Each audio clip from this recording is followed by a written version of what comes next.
unity in purpose. Because we are always united, we came up with something very beautiful. The most popular mural in Iloilo nga tanan nga mga bisita nato nagakadto di ka pukuha litrato.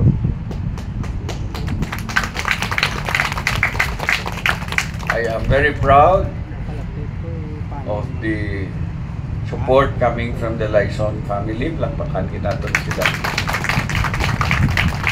Sa aton nga mga City Hall employees, kay kita ni nag-ubra sa pader, ginblubanta pa kung ano nga kabakod sa pader nga obrahon para makadala sini isang mabugat ni mga statwa. Kag of course hindi ginaton kalimtan ang creativity sa mga Ilonggo through the artists.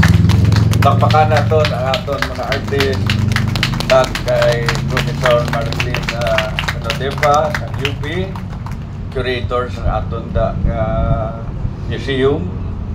Kung may pa ka mong kakatuto, katuto mo kay katawon sa mga exhibit nila dito. May ara pa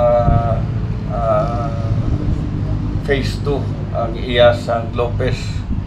May mga padala naman sila nga bago nga exhibit dire.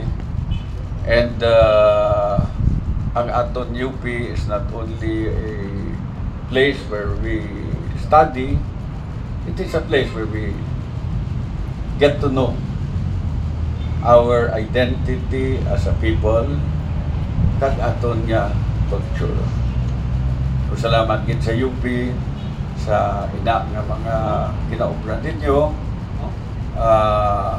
May ginaplano pa ko nga ipalon ko na akong personal copy ni dating constitution para makitaan man dira sa iban. Kag ang akong original nga kopya sa recuerdos de Iloilo kay